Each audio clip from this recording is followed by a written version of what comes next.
Well, good evening, everyone. This is Dr. Elithar from Tustin Longevity Center here in Tustin, California, Southern California.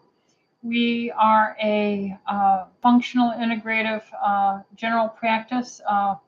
We have 7 healthcare providers here, and we try and use the integrative functional medicine natural ways to solve problems, prevent disease, restore health, and if we need pharmaceuticals, any testing, imaging, or consultations with our specialists, we certainly will include that. We are medical allopathic, we're naturopathic, and we have physician assistants. And so we are a group of doctors who have been here for many decades. And cumulatively, between all of us, we certainly have well over 100 years of functional, free, uh, uh, alternative medical experience.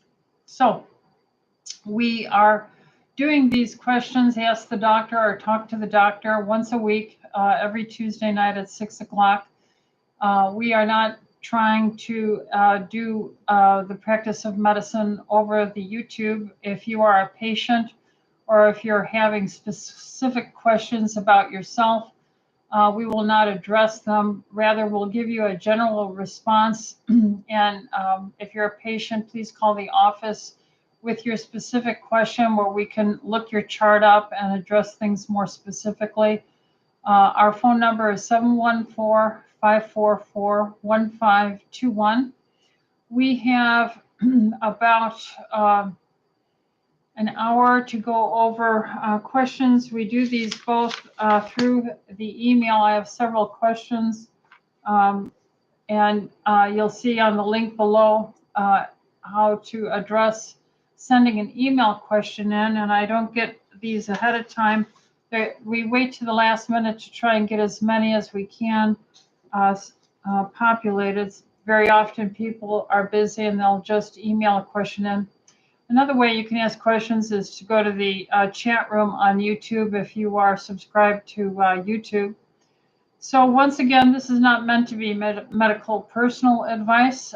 We are just doing these topically as general preventive care responses. I'll do my best to answer these questions. I've been practicing 41 years and have a boatload of natural alternative background. And if I don't know something, I'll just tell you that. And sometimes I can find out the answer and report on it on the next week's question and answer. So why don't we begin? We'll start with our email questions. And the first question I have is from John. Why are glutathione IVs no longer being administered, and when will they once again become available? God bless you and this blog. Well, thank you, John. We are always trying to use the leading edge of nutraceutical research to help restore health.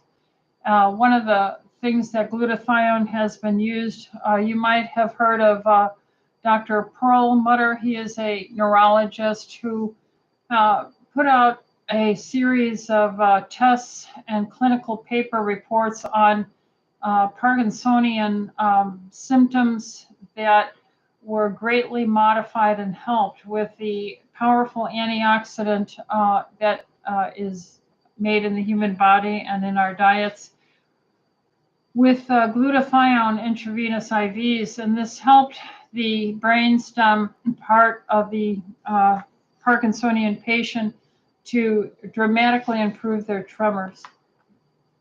What we need is to have our tax dollars or private research and just get the government out of this completely, to be free to do research on nutraceuticals, natural items, and do this in the hands of experienced licensed physicians, and do our reports and gather data. So we have used glutathione, the antioxidant, intravenously, and we have seen benefit for the neurological challenges of Parkinsonian-like tremors. And we are not getting this supplied to us because the production of nutraceuticals is only done by probably the finest of pharmaceutical research, natural pharmacies, and we have to depend on them. If they can't get the base materials to make it, if regulations are so humongous from a huge bureaucracy laying upon the pharmaceuticals or the pharmacies that are trying to make sterile available vials with glutathione in it, and it makes it too costly due to ridiculous, excessive bureaucratic rules. We've enjoyed these natural things for decades and decades, and as they dump all this regulatory paperwork on us, the profitability of having these nutraceuticals becomes untenable. So pray for individual responsibility, limited government. I mean, if a pharmacy or a physician were to produce something that was contaminated, they should be discovered and it should be addressed. And we have courts and malpractice and for these things. I have never, ever in my 40 years of practice seen, and my almost 60 years of experience around nutraceutical intravenous therapies, I've never seen anything but benefit to the patient of all ages, from children to the very aged. So that's what's going on, John. We're getting choked through bureaucratic overload regulatory activities while they loosen up on the most unstudied emergency use procedures. They're clamping down on the safest natural nutraceuticals with bureaucratic red tape. So pray for us. And as soon as it's available and possible, I'll try and have it again. Let's see, Michelle asks, my mom was recently diagnosed with colitis. That's an inflammation of the lining of the colon. This is very common today, and it doesn't just show up. It usually is a gradual thing that develops. She goes on to say, and spent 5 days in the hospital. After doing a colonoscopy follow-up, they found a tumor in the colon, which is malignant. They also found polyps, which are benign. Just finished another CT scan and lung x-ray to see if the cancer has spread. If it hasn't, we have surgery scheduled for January 19th. Wondering if there's anything holistically we should be doing in the interim. My mom is very healthy otherwise and has always followed all of your supplement protocols. I have been a patient of yours for over 15 years, trying to stay positive and focused on God. Thank you, Dr. Ellithart. Well, Michelle, I would definitely say going extremely ketogenic, very, very, very low carb, under 20 grams of carbohydrates. I would eat only in a window of time that would be roughly 4 hours and 20 hours of fasting, because that will rest the bowel. I would use high-dose vitamin C, and I would use EDTA chelation to improve the microcirculation so that that high-dose vitamin C could go in deeper. There's plenty of research over the many, many decades about vitamin C intravenous high-dose therapy having a very positive effect and having the ability to kill stem cells of all kinds of cancers, especially colorectal cancer stem cell research. And again, most of this is studied by private research because the nutraceuticals are not the desire of big pharma companies. They want to finance patentable, controlled, and highly profitable therapies rather than looking at simple things like high-dose vitamin C and FDA-approved EDTA chelation IVs. Getting a vitamin D level up to the 80 range micrograms per deciliter, using a powerful antioxidant like Juice Plus. I would use the fruit, vegetable, and the berry. I would use enzymes such like a Vitalzyme or Vascuzyme on an empty stomach 3 times a day to reduce inflammation. The diet should largely be grass-fed, wild-caught, free-range fish, chicken, beef, and eggs, and things like that. If you had any vegetables, they should be cooked, and very, very low carbs, such as spinach, broccoli, asparagus, Brussels sprouts, and green beans. These would be used when you eat with digestive enzymes, whereas the systemic enzymes on an empty stomach twice a day as a minimum, you could do it 3 times a day on an empty stomach, would be the items like Vitalzyme or Vascuzyme. And we would use the NT powder, or it's called BioPro PC Plus powder. These are phospholipid powders that help to calm the lining and help repair the lining of the gut. And then I would take a multi-mineral. We have here TLC multi-mineral that has a lot of selenium in it. And selenium acts as in research very favorably. 200 micrograms is associated with prevention of the growth and metastasis of cancer. And then the next thing I would take is iodine, 1 iodine tablet, 12.5 milligrams a day. That would be the base for any cancer, really, whatever it is. And colitis, these things are low-grade inflammation, and this low-grade inflammation has probably been going on for years and years and years. In anyone that gets a cancer, if you follow the trophoblastic theory of cancer, Dr. John Beard in 1909 was an embryologist who laid out that we all come from a single cell. We all started out as a single cell that divided into 2, 4, 8, 16, 32, 64, and so forth. And the gene code for the initial rapid growth phase of the human being is written into the DNA.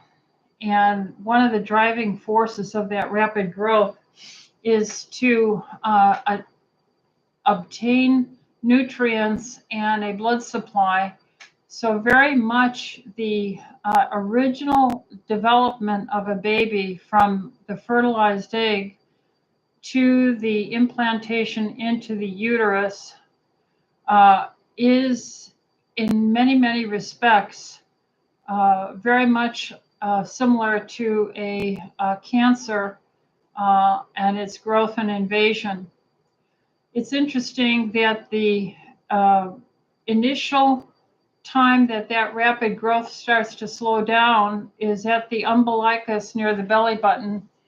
When that is around day 54, 56 in gestation, at that time, the baby has enough differentiation of the cells that the pancreas is starting to finish development and starts secreting enzymes. Those enzymes then, right at the umbilical cord, are then picked up into the placenta, and there is a feedback that is not quite understood, but this stops the invasion into the uterine wall of the placenta, and then the baby just slows down and matures in its differentiation of each cell group into the mature child to be born. So this is called the trophoblastic theory of cancer. I think it is the correct answer. And the knowledge of this, I'm telling you about it. I'm a general practitioner, and I've been teaching this for over 40 years. I learned this in the 1970s in my embryology classes. So you can't tell me that this is not known by the multi-billion trillion dollar systems in the pharmaceuticals and halls of knowledge in the lofty schools we think so highly of. So the trophoblastic theory is saying, written in the DNA of every cell is the potential to rapidly develop and divide. Now, God has given us an immune system that is well capable to do surveillance, kind of like policemen in a city, always looking for the offender, and prohibits them from offending, robbing, stealing, and locks them up and brings them to justice and is tried and so forth. The same thing with your immune system. We have this intricate T cell, B cell, innate and cell-mediated immune system that is fabulous. And part of that immune system has specialized cells called non-killer cells that are associated with looking for cells that are behaving more primitively, acting more and more like they are originally DNA expressing the old grow and divide and break away from the original plan. So this is what's happening, in my opinion. So let's say if you're a chronic smoker, you have chronic irritation to your lungs year after year, decade after decade. And then finally, the scarring and healing and micro damage is so chronic that some of the cells were so injured and chronically trying to repair. Finally, it almost as if it is in the low oxygen, desperate for a blood supply and nutrition. The DNA pops out of some lung cell and starts to repopulate on its own. You get lung cancer. The same for brain cancer, the same for bone cancer, the same for every cancer. In fact, if you look at cancers all over the world, they look very similar in that they're de-differentiated. The more malignant, aggressive the cancer, the more de-differentiated, the more infantile, you might say, it becomes, like a very aggressive, growing, brand new baby trying to grow and find a blood supply in the mother's uterus.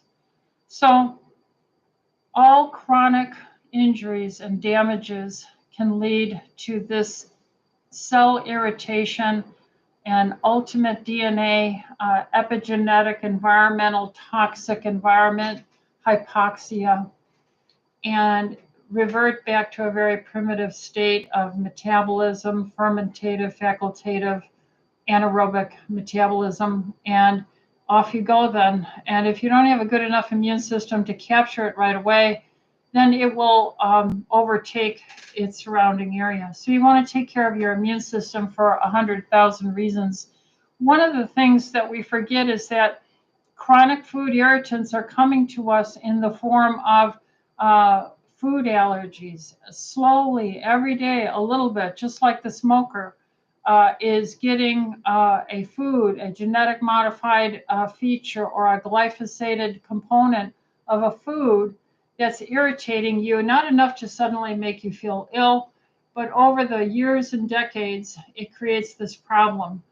Or you're taking in so much sugar and fruit sugar and starch that your capillaries are constantly getting clogged with glycated little sticky sugar protein combinations and clogging up tiny capillaries. And the distal little cells, they want their oxygen and their blood supply, and the pipe is clogged, kind of like not flushing your toilet or your drain.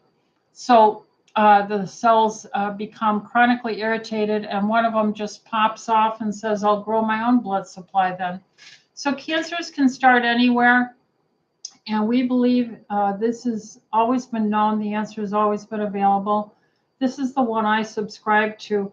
So that is why we here at Tustin Longevity Center preach and teach, you might say, lifestyle control. Get your sugars, your starches, your breads, your pasta, your corn, your tortillas, your lattes, your sodas, your juicing, your crackers, your pretzels, your nuts and seeds. All of these things add up every day to a higher than average blood sugar that creates that primary cause. And you'll know that the vast majority of cancers are associated with obesity and high blood sugars. And remember, all those foods I just listed, the starches and fruits and sugars and carbohydrates, all call for a growth promoting hormone called insulin. And it's one of the most dominant and promotional growth promoting hormones out there. Insulin will stimulate the growth and help promote that cell that's chronically irritated into bursting out of its own control and growing on its own to find its own food source and blood supply. So these things we teach here, and we have therefore enjoyed such a large population of health and preventative health, both for upper respiratory illnesses, this recent scare over the viral illnesses we've gone through in the past 2-3 years. We've done so well. We had no problems. We saw no differences, and we have done quite well. We have so much recovery from the vast majority or healthy extension of life cycles from the cancers with these measures. We have prevention and such a lower incidence than the average that I just have to say that are constantly hounding our patients every time we see them. How much water do you drink? How much exercise are you getting? Are you trying to watch your sugar, carbohydrate, starch intake? Are you avoiding eating late at night? Are you doing any fasting, personal self-denial of eating and just giving your gut some healing time, intermittent fasting, a 1-day, 2-day? You know, I will be doing my 5-day fast January 1st through January 6th. As I do every year. I do it twice a year, Labor Day to Saturday, and I do it January 1st to the 6th of January. Plus, I do this intermittent fasting, 20-hour, 1 meal a day fasting, the most time. One of the interesting things that has come up lately, there's a couple of articles. I'll post them down here. It is associations of physical inactivity and COVID-19 outcomes among subgroups.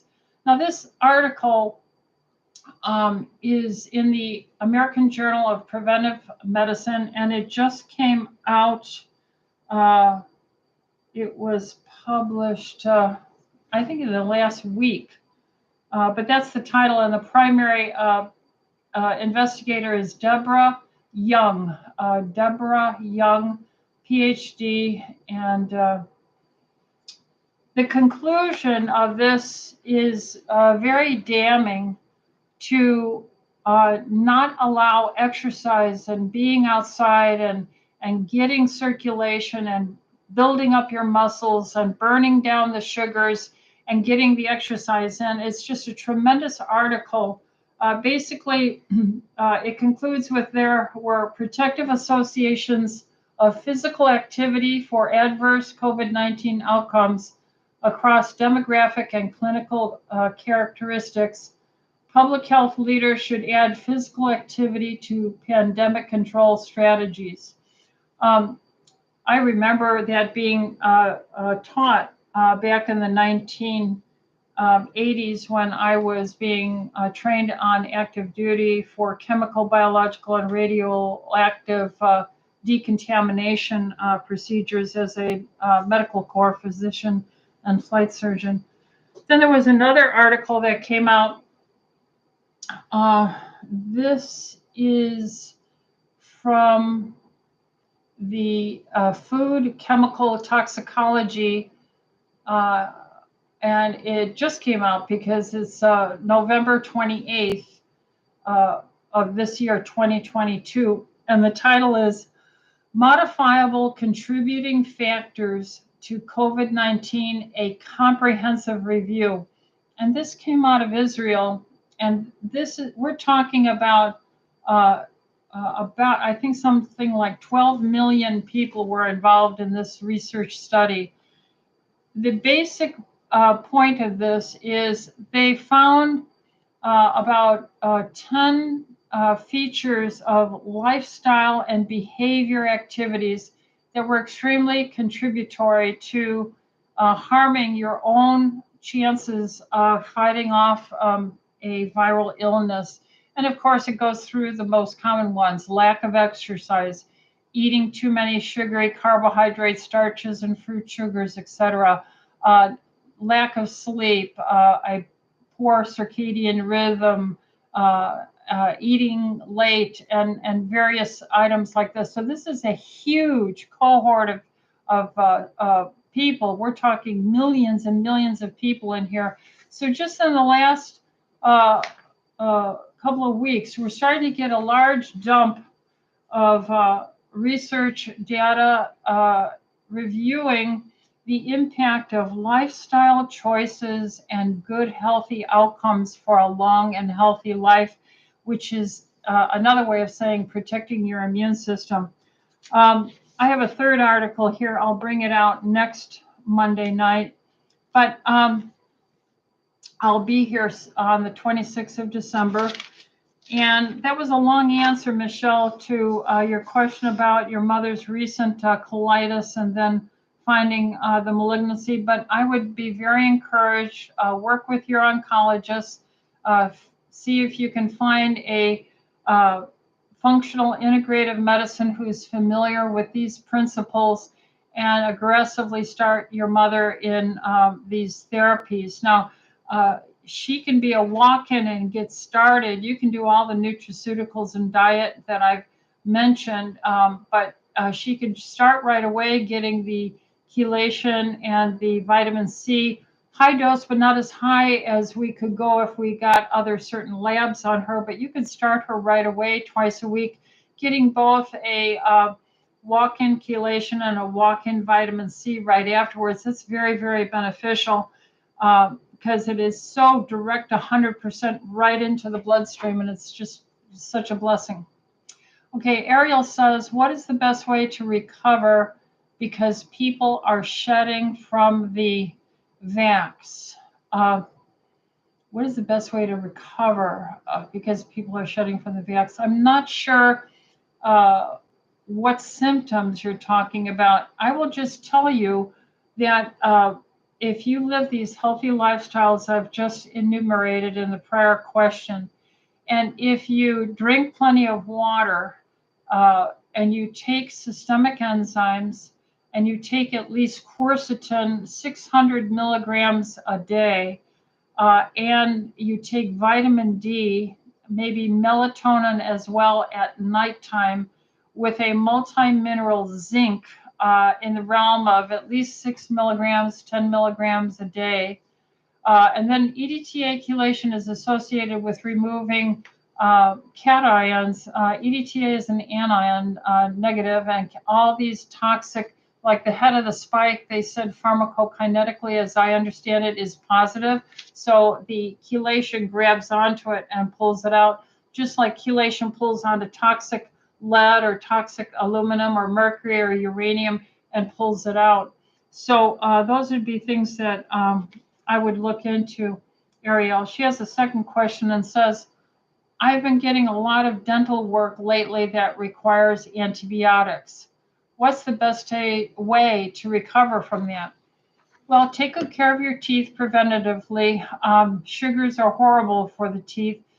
Brush your teeth minimum twice a day, and use a medium brush because the very hard brushes can traumatize your actual gum lining. And the other thing would be you might make sure your vitamin D level is at least trying to reach about 80 nanograms per deciliter, so a good vitamin D. There's a lot of studies on research about Juice Plus and it helping to work on periodontal disease. And so this is real research, really published. So that is validated science on protecting your teeth. Now, if you've taken the antibiotics, then you have to be on a very good probiotic, which would be probably dual therapy. One would be a very high dose probiotic. What I use is the research over many, many decades is the probiotic 225 packets. This is 225 billion per packet, one a day for 14 days, a 2-week therapy. And then you could use then the capsule form of it, orthobiotic. But I would also include another spray of probiotics, and that would be an Ohara's Essential Probiotics. That has more of the E. coli, healthy, beneficial enterobacteria group. So Ohara's Essential Probiotics, one a day, and orthobiotic one a day capsule. But start the whole thing off with that powdered packet that I was showing you right there. So probiotics, high strength 2 weeks, then use the dual kind, one of each, and then use those healthy things to help your teeth and gums and a low carb diet. All right, then the next question is from Simone. Hi, Dr. Rita. Is quercetin better than quercetin dihydrate? What do you think of zirconia dental implants? Thank you. Simone, I'm going to have to tell you I'm not up on zirconia dental implants. So I am going to have to make a note to myself and write this down. Zirconia, ZIRCON dental implants. And I have never seen much of a difference being emphasized in the nutraceutical world about the types of quercetin as a dihydrate versus other forms. So I'm not going to say that I know which is better than the other. The one I'm using in DHIST, if you wait a moment,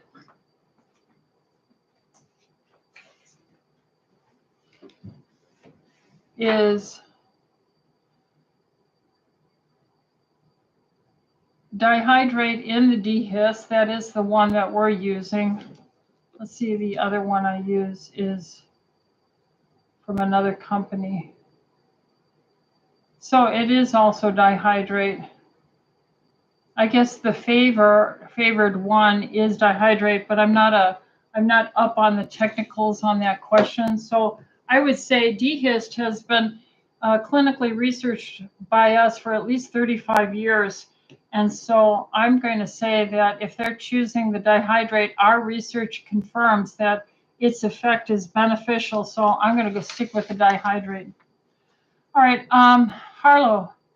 Blessings, Dr. Rita. My brother, who is overweight and has been a smoker most of his life, is beginning to show signs of emphysema and is having more recurring bouts of breathing issues, which seems like a cold. So the doctor puts him on antibiotics and steroids. He is now quitting the cigarettes. Tell him how proud we are of him. But the nicotine urges are strong. What can he use for this? And can the emphysema be reversed at this point? His chest sounds like cat purring, and I'm wondering if it's too late. He uses the nebulizer, but isn't using steroids bad long term. I don't know what that means. He hasn't been on it a long time. Right. Can chelation or supplements such as DHIS or Argentin help heal the lungs? Thank you. Merry Christmas. Harlow, I feel very proactive about this because we have so many patients with chronic cystic lung disease. We have patients with chronic bronchitis. We have some of the patients who came from 9/11 and all the dust inhalation, particles, and the implication that some of that had deuterium in it, radiation material. We've helped them all. And so it is the exact same approach. Improve the microcirculation. Now, nicotine patches are beneficial. Your doctor can give him some nicotine patches or gum to chew.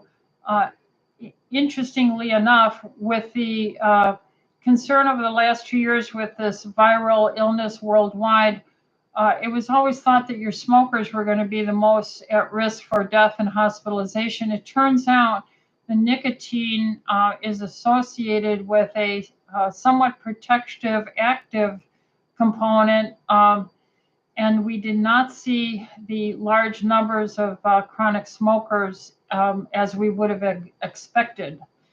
So nicotine has some kind of an impact protecting from the invading aspect of the spike protein. And there are various theories and studies out there. I'm not sure which is true, but we can't deny that we were all surprised to see the nicotine benefit seems to have been somewhat protective for the viral world illness that they brought upon us. Okay, now, so yes, Argentine silver preventatively, but healing the lungs with phospholipids and a low-carb diet, taking enough vitamin D to build up the immune system, zinc as well, and DHIST as well preventatively. They might consider prevention usage of ivermectin and or hydroxychloroquine twice a week. Being well hydrated, and then exercise. We do know that exercise and resistance weight training has been very beneficial for the elderly with all medical problems. And so many of the elderly were chronic smokers. And we saw improved breathing and lung capacity, because as you give up and give into a disease, your diaphragm shrinks too with the other muscles that are shrinking with aging. So exercise is very beneficial. So I'm all for improved circulation with chelation, high dose vitamin C, vitamin D, a wonderful multi-mineral with extra zinc in it. Juice Plus had been looked at in smokers. This is another research study, and found that their lymphocyte count and activity were superior than even non-smokers after usage in controlled trials. So there are many, many things that are positive that can be done. Donna says, regarding chelation to remove metals like lead, I had a blood test done earlier this year and then did a chelation challenge. I only did it once, but during my last appointment, Dr. Merrick said I would need to do more. I guess I thought once would take care of it. They are very expensive for me to do, so I got a prescription for the suppositories thinking I could do those, and they are less expensive. Turns out they cause more issues for me since I have a couple of internal hemorrhoids and I have only used 3 of them. My friend goes to another naturopath and does foot soaks to remove metals. Do you offer those? Do they work? I have never seen foot baths have a impact that is associated with the known cardiovascular microcirculatory benefits of intravenous IV therapy. I'm not saying you're not going to get something from a colonic, a foot bath, taking cilantro, taking high dose vitamin C, using some oral formulations of EDTA. In fact, EDTA is in a little bit as an antioxidant and preservative benefit to many foods. If you look, you'll see it in there. So it's been around and useful for many, many things. But as far as dealing with your body burden, only the intravenous therapies have had known measurable impacts. Now, there's the volcanic ash. Um, uh, what is the name of it? Anyway, they had some hair studies. I don't go by hair studies; they're not reliable. So my answer is no. Any single IV you do, even if you only did 3 a year, one every 4 months, ask someone to get you it for your birthday as a gift. Ask your husband on your anniversary to give it to you as a gift, and then ask your children to give it to you as a gift 3 times a year. Just keep on removing it. The benefit of this 100% administration intravenously is very powerful. Merry Christmas, Lisa says. Lisa says, Merry Christmas. Okay, to you and your family. Thank you, Lisa, and the same to you all. I recently gathered with a group of women for fellowship, and the subject of menstruating past the age of 50 came up. I may have been the only woman in the group doing so, and I didn't have the wisdom to tell these dear friends why taking progesterone and estradiol to ensure a monthly cycle was of benefit to their bodies. Can you please explain again to me? I know, so I can be comfortable sharing next time we are together. Thank you, and God's blessing on you and your staff. Well, in reality, if you go back to when I was a very young doctor in the 1970s, there were many women in their 50s, a large portion of them that were still menstruating. And over the years, and even women who were hit 60, 61 or 2 were still menstruating, and they were not on any hormone replacement therapy. They were just very, very healthy women. They were aging very slowly. But as oxidative stress, glyphosation, heavy metal toxins sprayed into the sky as chemtrails, falling into our land, into our organic fields, growing up into our organic foods, growing into our oceans, inhaling them, drinking them, and the high sugars and the lack of exercise and the light damage and too much light, staying up, being off our circadian rhythm, not sleeping well, we are aging more rapidly. Therefore, now it is uncommon to see women in their 50s menstruating. It is very common to see women in their late 30s, very early 40s, starting to go into menopause. This is unnatural. This is not normal. This is premature aging. God gave us estradiol and testosterone and progesterone and cortisol and our thyroid hormones. Yea, all our hormone in our bodies are there for a benefit for reconstruction, general contractor, skin, collagen, hair growth, memory, repair with micro damage or damage, bone building, our immune system, even our cardiovascular health, and more. So hormones are not just something associated with being pregnant and having a libido and sex. It has to do with every aspect of our well-being. So we give natural hormone replacement therapy to women who I feel convinced are going to do their best to have a healthy lifestyle. They'll drink the water, they'll exercise, they'll get a good night's sleep, good sleep cycle.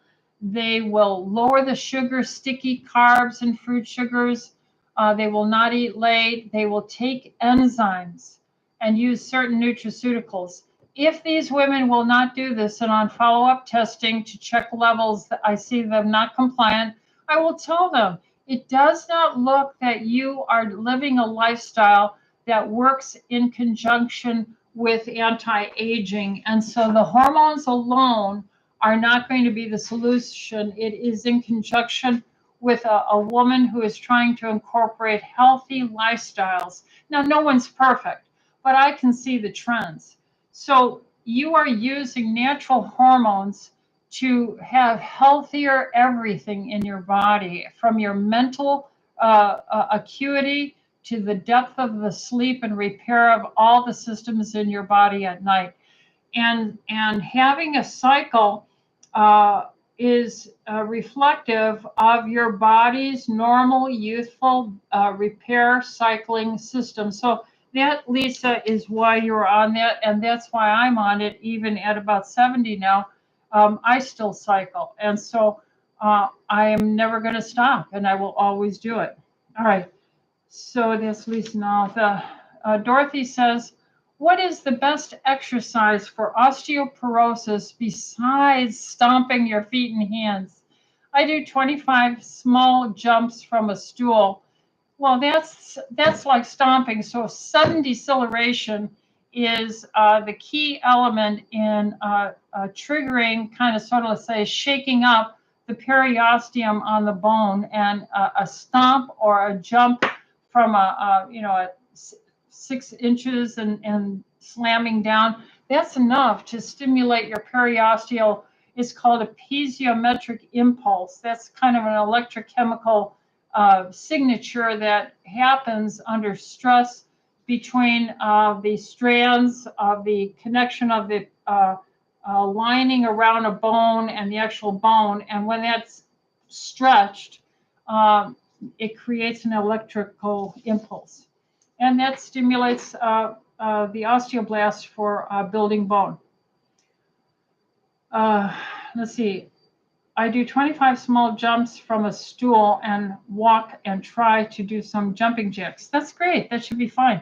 Should I do all those or less, or what?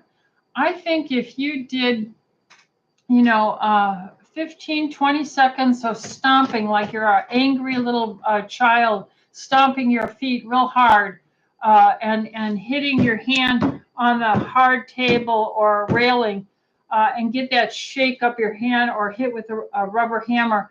And you did that twice a day for 15 seconds, and then had any other exercise, running, jumping, rebounding, Pilates, weight training, you're going to build your bones. Now, it'll be accelerated if you have a good enough vitamin D level. We find vitamin D serum levels of 80 nanograms per deciliter is the kind of the dream point to really make a difference and give all my 80-year-olds normal bone densities, and to be on natural hormones and drink enough water. I do toe raisers and stretching also on the mat. I have stretch cords and band. I stretch my back on the ball and use it for squats against the door. Is repetitive movement bad for your joints? Well, it depends on how much, but all these general routine exercises, resistance bands, and stretching are very good, Dorothy, so keep it up. But that sudden deceleration is very important. Asia asks, hi, Dr. Ellithorpe, Merry Christmas, and Merry Christmas to you, Asia, and your dear parents. What is your recommendation for the best aspirin to take if needed for headache, etc.? I usually take Advil. That's a ibuprofen, non-steroidal anti-inflammatory. But lately have been looking at labels and noticing they contain dangerous ingredients and also questionable manufacturing, such as Johnson & Johnson. Yes, I'm concerned about everything, Asia, and all manufacturers and our whole food system, because of the corruption I see. They seem to be able to pay off any liability, law, damage suit, rewards. They have so much money, they don't care about what's safe anymore. They can just pay off their deaths with money. So yeah, I can understand where your concern comes from, and I share that concern. I will tell you, I use a product called Goody's, GOODY'S, I think it's spelled Goody's. And it's an aspirin powder with caffeine in it. And it's in a package like a stick of gum. And it's in a little box, maybe 30, 40 of these little papers. And you pull a paper out, open it up, and you just let the powder slip into your mouth and drink your water. And this is one of the most powerful anti-inflammatory headache relievers. If you can handle, I think it's got something like 30 milligrams of caffeine in it. That's what I use, Asia. So that's the best we can do. We walk by faith, not by sight. You know, God said that he would protect us. Carol says, what do you think of Dr. Bryan Ardis? Oh, that's a loaded question, Carol. He looked up the recipe of the jab and found venom as one of the ingredients. He's been using nicotine gum or the patch to rid people of the venom from the jab. This is what he says. So she's going to read a quote from Dr. Bryan Ardis. Quote, if you have a lot of venom tied to your receptors in your intestines, when you swallow the nicotine into your mouth and it goes into the bloodstream, goes right into your gut and starts releasing venom, and you could get very nauseous very quickly. It gives you diarrhea and makes you want to vomit. That's because there's too much venom in your colon, your intestines.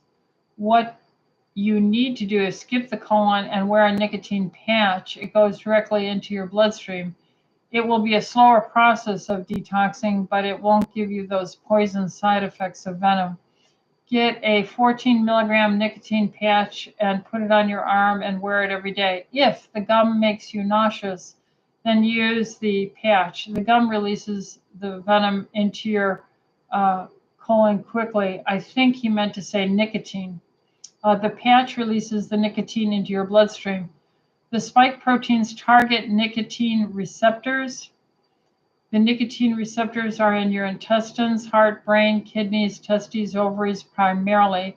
In regards to hair loss, the venom also affects the endocrine glands, your thyroid gland. I would recommend either a trace mineral supplement. We need to supplement selenium or iodine.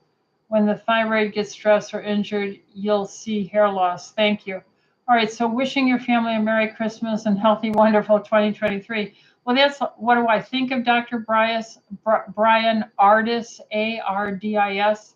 He's a chiropractic physician. I think he's a very sincere physician. I think he's retired now. And he came out very early in 2020 with looking at various sources about the background, because no one knew where did this virus come from. And in fact, there were reports that it wasn't just bats. The original reports were snakes, bats, and pangolins, okay?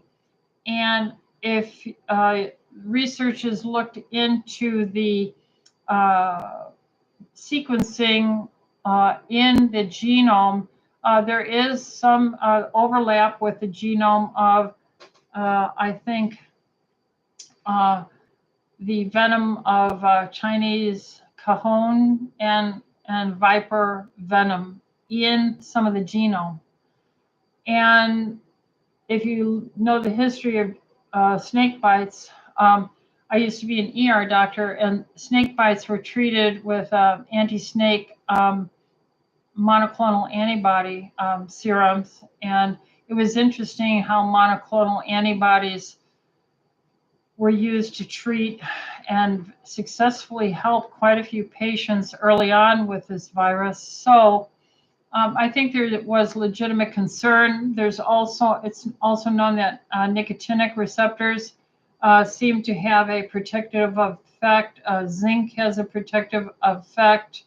Quercetin and other off-label drugs like hydroxychloroquine and ivermectin have the abilities to have some detoxing of envenomations. So you can understand why he ascribes to that theory. I don't have the answer. I find it intriguing. I am part scientist, part clinician, medical doctor. I am published. I am an author and a speaker nationally and internationally on antioxidant and cell membrane repair and chronic fatigue syndrome. So I'm intrigued with this, and I enjoy reading things like this, and I have listened to his speeches. He did a very good layout of the science that he was quoting with Mike Adams, I think in the summer of this year of 2020. I think he did a very good job with Mike Adams on one or two programs. I think he had him in a series. And it was very compelling, the evidence. I would have to look at it again. I know Dr. Bryan Ardis has been interviewed in many, many different places. He's been a speaker and an expert witness on various components of this. So I find it intriguing, Carol. I can see where his logic is rolling, and it happens to coincide with, remember we said smokers were found not to have as bad of a impact from this viral exposure we've had for 2 years, and that's probably the nicotine component of the smoking, and you can get nicotine without smoking, so there's benefit there. So quite interesting topic, Carol, very intriguing for research.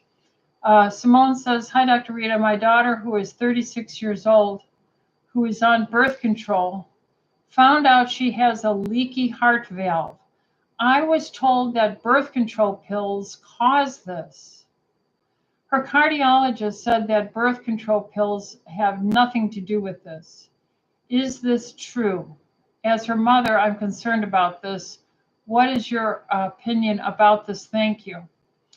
Well, I'm not a cardiologist, and I don't prescribe the birth control pills because I don't agree with the premise of dispensing them. They are synthetics. There are natural ways to prevent pregnancies, and we prefer the natural way. So as to having a heart valve that leaks, mitral valve prolapse is extremely common, and very often, if you get an echocardiogram, I'll see reports over 40 years. People will have an echocardiogram for various reasons on routine workups for executive physicals or potential skip beats, and the doctor will do a thorough workup and look at a echocardiogram. And you'll often see trace mitral valve regurgitation, mild mitral valve regurgitation, mild tricuspid valve regurgitation. And so these trace and mild are very common in the healthy population.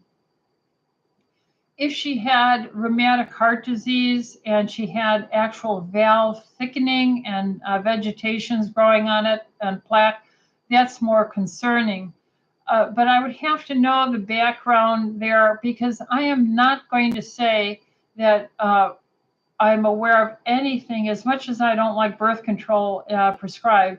I've never seen birth control implicated in cardiovascular valvular disease at all.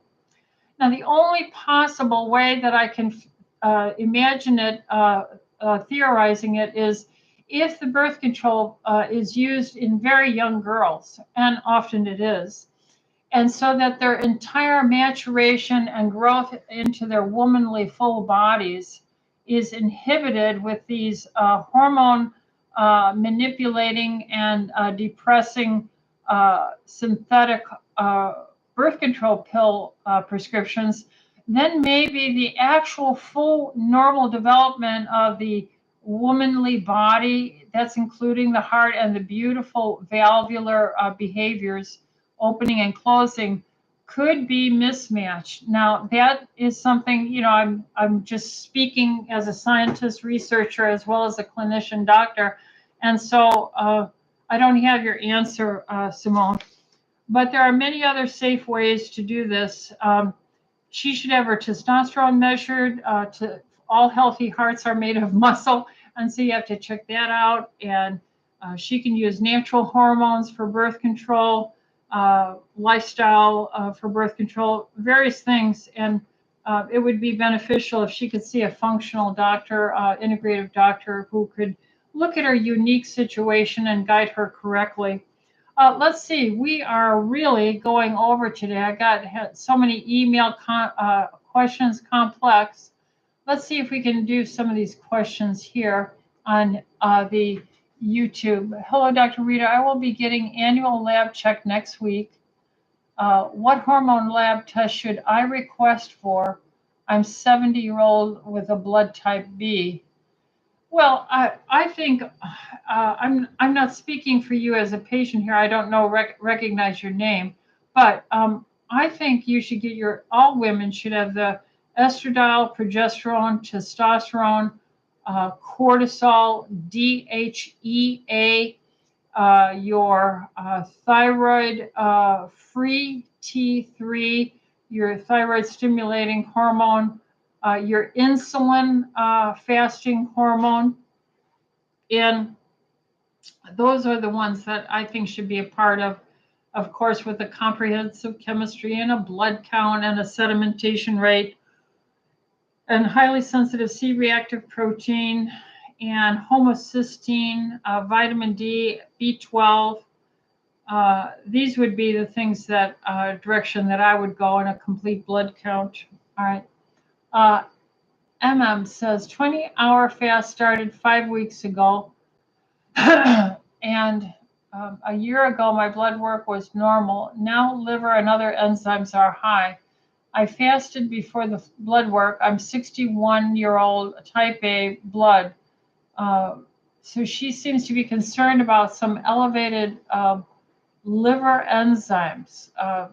There are many, many, many causes for this. Now, it depends on how high, what the numbers are. No, I do not think it's related to a 20-hour fast. Not at all. I don't think it's related to that fast at all. But we need to ask if you're on medications, and we need to look at your lipid profile, insulin fasting levels. So there's many, many other things. Ask if you drink alcohol. Ask if you're on certain medications, if you've had any recent injective therapy, vaccinations. All these various things would be important. So, but I can definitely say I do not believe or see how a fast, 20-hour fast would do this. If anything, it will help your liver to heal. All right, and then we'd have to go over what you've been eating. Christina, Merry Christmas, Dr. Rita. Thank you, Christina. Thank you very much, and the same to you.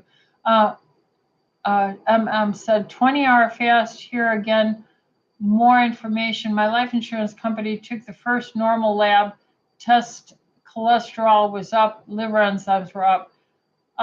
It's just, I can't speak to just that limited amount. You'll have to see a doctor, your clinician, and they'll have to put together by examining you, listening to your story, your family history, your personal history, looking at the labs, looking at any medicine, your lifestyle and diet, and then put that all together and try and come up with what is the cause for some elevated liver enzymes. But that should definitely be followed up.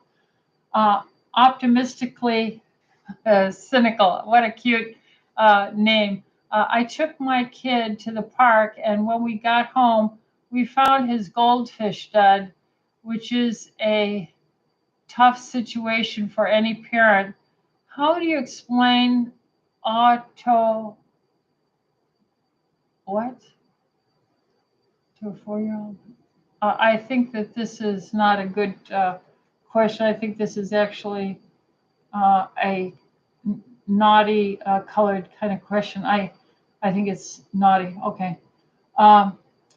Christina, can you recommend a natural enough remedy for adults and children, things I can do to help my family fight a virus? Thank you. Well, Argentine silver, or you could go over the counter Sovereign silver. It's half strength, but it's still very good. And they're sprays that you can put on the face and around the eyes and on the hands when you're out. You can spray it in the mouth and swish and swallow. You can spray it on cuts and bruises. Being low carb, getting the junk food out of your diet, giving everyone vitamin D, depending on their age or their poundage of weight, to give them some vitamin D3. just follow the age-related or poundage references. For adults, typically mature adults who weigh anywhere from 95 pounds and up, 5,000 international units vitamin D3 once a day should be very safe. Taking extra zinc in the form of a multi-mineral, like TLC multi-mineral zinc, somewhere between 6 and 25 milligrams a day. I usually take it in a mixture, so you get the magnesium and the magnesium and the boron and manganese and calcium as well. But zinc at least 6 to 25 milligrams a day. Then I would be on Juice Plus. I think taking the Juice Plus gummies, if they're very tiny little tots, they have gummies for this. But we do have the capsules. It's a good time to expect the children to be mature enough to swallow a capsule. If they can swallow a piece of hamburger, they can swallow a capsule. So Juice Plus, vitamin D, Argentyn silver, and a multi-mineral zinc. These would be the things with some Argentyn silver that would be very wise. Christina says, is it normal for Caucasian toddlers to develop dark spots that look like freckles the older they get? I noticed 2 on my toddler's belly and 1 by his clavicle feel slightly raised. Well, yes, it's possible for that to happen, but you need to bring it to the attention of your physician or pediatrician so they can, with all their years of experience seeing people for decades and decades, the likelihood of it being normal is very likely. And if it's abnormal, they'll follow it with a repeat check in 4 to 8 weeks and just have it watched. But it doesn't sound threatening, but do have it looked at, because I can't imagine what it's really looking like from just this description. Joseph says, hi, doctor, do you know why Actifed generics have become unavailable as an over-the-counter item, also not available as prescription? Active ingredients are fipronilidine and pseudoephedrine. Probably the pseudoephedrine component of it. I think a lot of them are using this chemically in chop shops to make methamphetamine street drugs. That's probably why.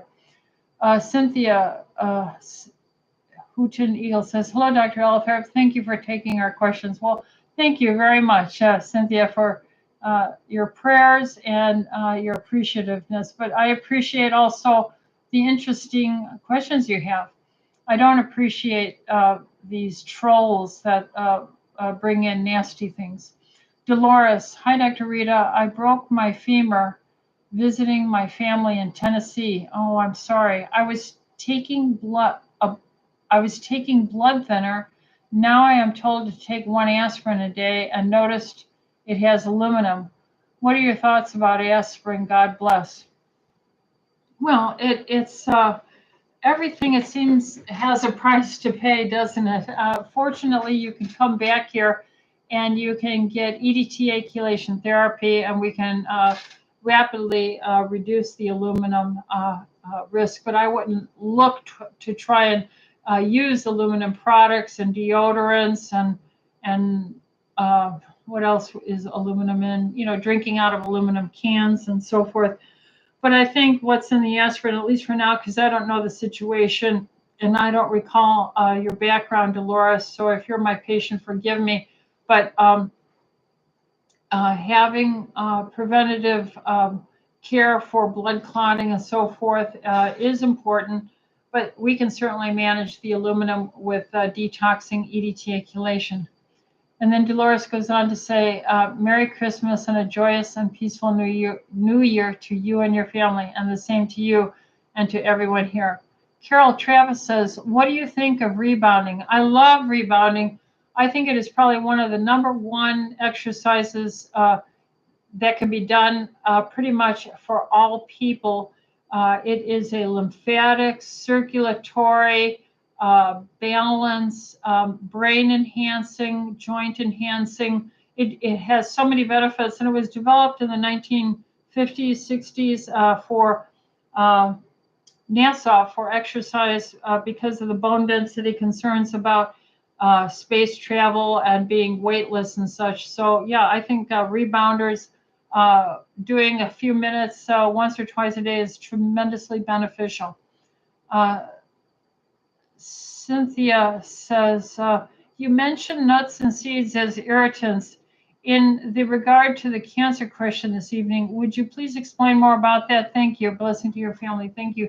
Well, for instance, a lot of people eat cashews. They're so delicious, but they're really a legume. They're not a seed or a nut.